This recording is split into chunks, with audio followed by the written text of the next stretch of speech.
الصلاة والسلام عليك يا إمام المجاهدين. Assalamualaikum warahmatullahi wabarakatuh. Alhamdulillahirabbil alamin wassalatu wassalamu ala asrofil anbiya'i wal mursalin Muhammadin wa ala alihi wa sahbihi ajma'in. Amma ba'du. Baiklah.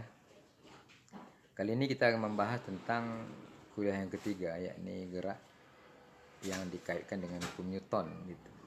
Karena sebelum ini kita membahas gerak tentang kecepatan, percepatan dan perpindahan saja.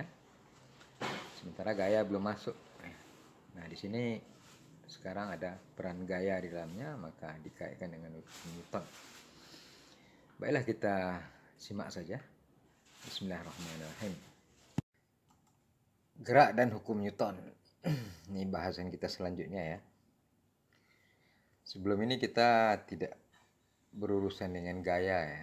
Sebelum ini kita hanya berurusan dengan kecepatan, percepatan, perpindahan, jarak tempuh atau laju.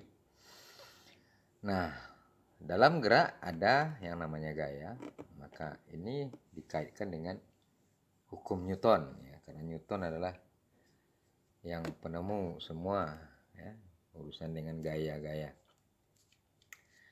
Nah, hukum Newton. Nah, siapa Newton? Newton adalah orang nomor 2 terhebat di dunia ya. Ya, dalam buku 100 tokoh kalau Anda baca. Pengarangnya Thomas Carlyle gitu, orang Kristen ya. Membuat Newton adalah orang nomor 2 terhebat di dunia gitu. Nomor satunya siapa?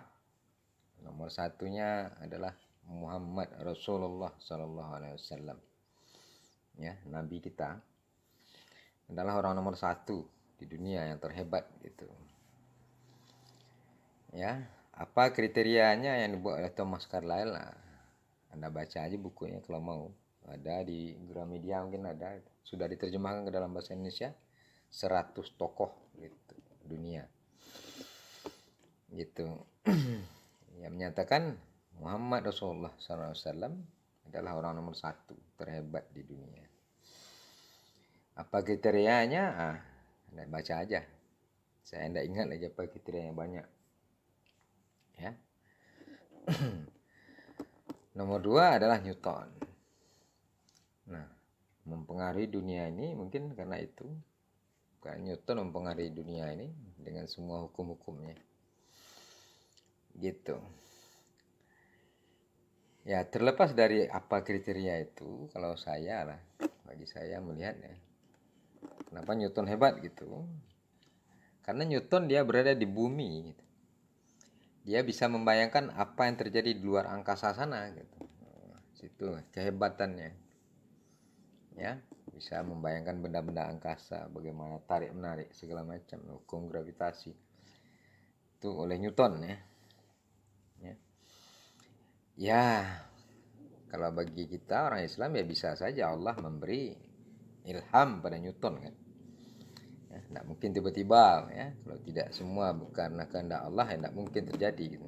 Allah memberi ilham pada Newton ya bisa saja. Fa'alhamaha fujuraha wa taqwaha gitu kan dalam Al-Qur'an. Dan kepada setiap diri itu diberikan jalan ya, diberi ilhamkan jalan keburukan dan jalan kebaikan ya. Fa'alhamaha fujuraha wa taqwaha. Diberikan jalan apa? Diilhamkan jalan keburukan dan kebaikan. Nah, dalam kebaikannya mungkin ke Newton diilhamkan seperti itu dan dia mampu berpikir sehingga bisa menguasai hukum-hukum alam ini gitu. Gitu. Kita lihat saja apa hukumnya. Nah, ada hukum di sini, hukum. Ada teori. Nah, apa beda hukum dengan teori? Kalau teori itu belum dibuktikan kebenarannya ya, atau tak terbuktikan kebenarannya, itu teori gitu. Sedangkan hukum adalah teori yang sudah dibuktikan kebenarannya. Ya, itu hukum. Jadi kalau bahasa Inggrisnya the law of Newton, orang bukan sebut theory of Newton, tapi the law of Newton gitu. hukum Newton. Beda dengan teori Darwin. Darwin's theory itu hanya teori karena tidak terbukti, banyak salahnya. Manusia tidak berasal dari kera gitu, salah banyak. Ada yang putus rantainya segala macam. Nah, dibuktikan orang bahwa Darwin salah. Ya, manusia tidak berasal dari kera. Manusia bagi kita ya Adam, Nabi Adam awalnya. Ya, yang pertama diciptakan Allah dalam Al-Quran ya. Al-Baqarah dari ayat 29-30 diciptakan Nabi Adam. Ya, bukan dari kera gitu. Nah, itu teori namanya, teori Darwin. Nah, sementara yang sudah terbukti kebenarannya hukum jadinya. Di sini Newton adalah hukum Newton gitu. Oke, kita lihat apa yang pertama hukum Newton ya. Hukum 1 Newton ya. Sebuah benda akan bergerak lurus beraturan atau diam jika tidak ada resultan gaya yang bekerja padanya gitu. Ya. Gerak lurus beraturan maksudnya adalah gerak dengan kecepatan konstan dalam garis lurus, ya, tidak membelok atau melingkar. Kalau dia membelok atau melingkar itu dia menyalahi hukum Newton, artinya dia pasti ada gaya yang bekerja atau resultan gaya yang bekerja atau ada momen yang bekerja sehingga dia membelok gitu. Ya, tapi kalau tidak ada dia akan bergerak lurus beraturan, nah begitu. Kemudian gaya itu apa gitu? Menurut Newton nih gaya adalah dorongan atau tarikan gitu. Gaya itu konsep itu dia. Jadi tidak ada panah gaya pada benda gitu nampak gitu oleh kita, tidak ada. Gaya itu konsep gitu, tapi efeknya pengaruhnya terasa gitu. Jadi ada dorongan atau tarikan yang menyebabkan benda bergerak atau benda bergerak jadi diam gitu. Itu efek atau konsep gaya gitu. Kemudian resultan gaya adalah jumlah semua gaya yang bekerja pada benda itu gitu. Pada kuliah yang lalu kita sudah bilang resultant ya bahasa Inggrisnya adalah jumlah semua gaya yang bekerja, itu disebut resultan bahasa Indonesia. Oke, macam gaya itu ada gaya dorong gitu, ya yang efeknya dorongan gitu kan. Kemudian gaya tarik gitu. Lalu gaya gravitasi, nah ini juga Newton yang dapatkan nih, gaya gravitasi. Gaya tarik bumi akibat hukum gravitasi. Ini juga Newton ya, hukum-hukum gravitasi itu Newton yang menelurkannya, yang mengeluarkan ide ya. Allah memberi ilham padanya gitu kan, bisa saja. Oke, kemudian gaya normal. Apa gaya normal? Gaya normal yaitu gaya yang tegak lurus bidang yang merupakan reaksi dari gaya yang diberikan. Ya, contohnya pada meja ini ada benda terletak di atasnya, maka meja memberikan reaksi kepada benda itu berupa gaya gitu yang tegak lurus bidang. Ya, sehingga benda itu terletak di situ. Di atas meja gitu. Tapi kalau tidak ada gaya reaksinya, benda itu jatuh ke bawah. Nah, itu. Ya, karena ditarik oleh bumi. Jatuh ke bawah ya. Karena ada meja, oleh meja diberi gaya reaksi ke atas yang tegak lurus bidang. Kalau bendanya bulat gimana tuh? Nah, di sini disebut gaya tuh tegak lurus bidang, arti arahnya tegak lurus bidang. Kalau bendanya bulat, nah kalau bulat dia tetap di situ, berarti arah gayanya tegak lurus garis singgung bidang itu ya, apa lingkaran misalnya. Ya, kalau dia bulat gitu, tegak lurus garis singgung. Oke.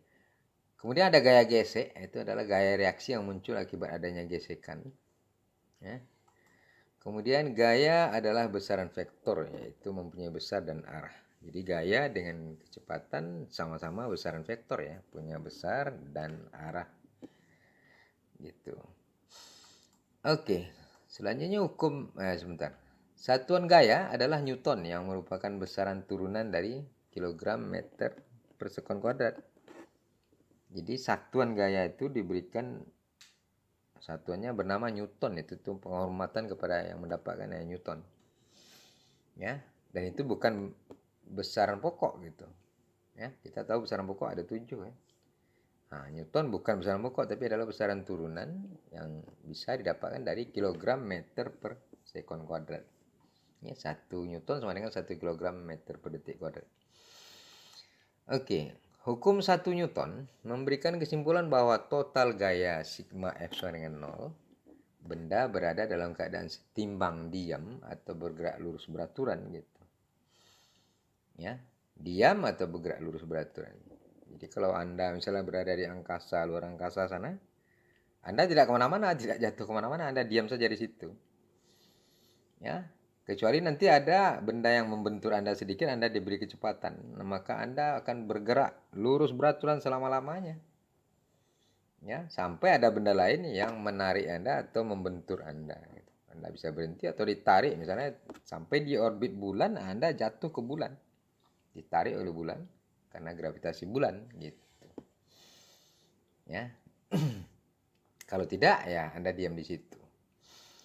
Oke, kemudian kita lihat sigma F sama dengan 0, maka benda ini akan mempunyai kecepatan sama dengan 0. Ya, ini menurut Newton, menurut hukum Newton 1. Ya, kecepatan 0, sigma gayanya 0. Gitu ya. Atau sigma gaya sama dengan 0, sigma F sama dengan 0, sigma itu artinya total gaya ya. Ini tulisan apa? Huruf Yunani, huruf Greek gitu. Sigma artinya total gaya. Sama dengan 0, maka benda itu punya kecepatan konstan gitu. Jadi ada dua kondisi. Benda kalau sigma F sama dengan 0 diam atau bergerak lurus beraturan ya dengan kecepatan konstan. Nah gitu. Kemudian, sebentar. Pertanyaannya, bisakah benda bergerak tak bila tidak ada yang bekerja padanya? Ini pertanyaan itu kadang-kadang membuat orang bingung juga ya. Bisa tidak benda bergerak kalau tidak ada resultan gaya yang bekerja? Rata-rata menjawab tidak. Oh tidak. Salah jawabannya. Yang betul ada bisa. Kenapa bisa? Ya dia bergerak lurus beraturan. Nah gitu. Ya, atau dia diam. Jadi bisa tidak dia bergerak? Kalau tidak ada resultan gaya, ya bisa. Bergerak lurus beraturan. Gitu. Oke, lihat hukum kedua Newton. Hukum kedua Newton adalah resultan gaya pada sebuah benda sama dengan massa benda itu dikalikan percepatan yang dialami benda itu. Jadi kalau hukum pertama tadi resultan gayanya 0, tidak ada. Sekarang kalau ada resultan gaya, maka resultan gaya itu sama dengan massa benda itu dikalikan dengan percepatan yang dialami benda itu. Itu hukum 2. Jadi sigma F itu di sini kalau ada gitu, tidak 0, sama dengan massa benda itu dikali percepatan yang dialami benda itu. Nah, itu hukum 2 Newton. Oke, kita lihat di sini. Kalau ada sigma F, ada gaya yang mendorong gitu, maka benda ini akan bergerak karena percepatan ya. Bergerak karena diberikan percepatan gitu oleh gaya. Ya. Sigma F sama dengan M dikali ya, massa benda kali percepatan. Oke, hukum 3 pula. Hukum 3 Newton, bila dua buah benda berinteraksi, maka gaya benda pertama terhadap benda kedua sama besar dengan gaya benda kedua terhadap benda pertama, tetapi berlawanan arah. Nah, gimana maksudnya tuh? Misalnya ada dua benda nih, yang mudah aja kita lihat. Ini ada saling satu menindih dua gitu kan. Apa yang terjadi di sini? Kalau kita pisahkan, yang pertama dua ini kita ambil, kita geser. Maka ada gaya, ada panah gaya di situ yang kita sebut sebagai F12, artinya gaya benda satu terhadap benda dua gitu. Arahnya ke situ kan. Ya. Tegak lurus ini ke sana. Nah, ini pada benda dua terjadi. Pada benda dua terjadi gaya oleh benda satu terhadap dia gitu. F12. Nah, di sisi lain pada benda satu ya ada reaksi lawan dari benda dua. F21 jadi gaya dari 2 ke 1 gitu ke sana. Nah, ini keduanya berlawanan arah, oke.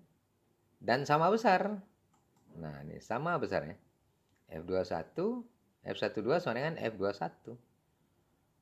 Tapi ada tanda negatif loh, Pak. Tanda negatif itu melambangkan dia berlawanan arah gitu. Jadi kalau ini ke sana, ini ke situ.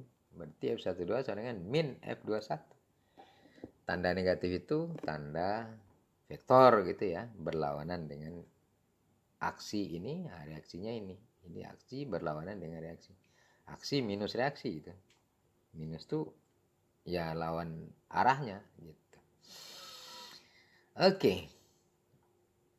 Oke, sebelum itu apa ya? Ini pesan ya. Sebelum itu Anda tuh kalau mau pintar ya, ini dihafalkan dulu ya. Jadi dihafalkan dulu sebelum dimengerti, dihafalkan dulu. 1 Newton bunyinya seperti apa ya. Bentuknya seperti apa gitu. 1, 2, 3 Anda hafalkan. Karena dasar untuk bisa menguasai ilmu itu dihafalkan dulu. Tidak mungkin tidak hafal ya. Sama matematik ya gitu. Dari mana kita bisa tahu kalau tidak hafal ya. Persamaan kuadrat gitu. Kalau tidak hafal persamaan kuadratnya, tidak bisa. Makanya kita dari kecil-kecil disuruh ya mengaji ke surau supaya bisa menghafal Quran, menghafal ayat pendek mula-mula kan. Itu dasarnya dulu. Setelah itu baru dicari pengertiannya, dipahami, lalu dihafalkan lagi gitu. Jadi saya minta Anda menghafalkan nih 3 hukum Newton yang akan kita pakai gitu. Kita lihat gimana pemakaian hukum Newton di sini. Ya. Yang pertama adalah persoalan seperti ini. Ya, gambar nih. Gambar ini menunjukkan sebuah balok es ya, the sliding block itu. Ini sliding block maksudnya balok yang boleh tergelincir ya. Jadi ini licin sekali. Disebut frictionless surface. Ya, permukaan yang tidak mempunyai gesekan sama sekali gitu. Licin. Ya. Masanya M 3,3 kg. Nah, balok ini bebas bergerak sepanjang permukaan licin tanpa gesekan dan terhubung oleh tali melalui puli tanpa gesekan dengan balok kedua H. Ini the hanging block ya, balok yang tergantung gitu. Dengan massa 2,1 kg. Ya, jadi balok ini menariknya ke bawah jatuh. Ini akan bergerak ke sana. Massa tali dan puli dapat diabaikan ya. Ini untuk sementara ini diasumsikan bisa diabaikan ya. Ya. Tapi pada kenyataannya nanti kalau udah besar gayanya tidak bisa diabaikan. Itu cara berhitungannya lain lagi. Balok H jatuh bersamaan dengan balok S. Maksudnya balok H ini jatuh bersamaan dengan balok S yang ke kanan gitu. Bersamaan dengan balok S mengalami percepatan ke kanan. Jadi balok H-nya yang jatuh. Balok S-nya mengalami percepatan ke kanan. Lalu disuruh hitung apa? Hitung percepatan balok S. Ya, sini. Lalu percepatan balok H ke sana. Dan tegangan pada tali. Jadi pada tali ini ada gaya tegangan. Gaya T, tegangan. Ya, tegangan pada tali. Oke, gimana urusan persoalan ini? Kita lihat. Kita hentikan sampai di sini dulu karena kalau terlalu panjang itu tidak bisa diupload dengan baik. Jadi sambung ke bagian kedua ya. Ya, nonton bagian kedua sampai habis gitu, supaya tidak gagal paham. Begitu. الصلاة والسلام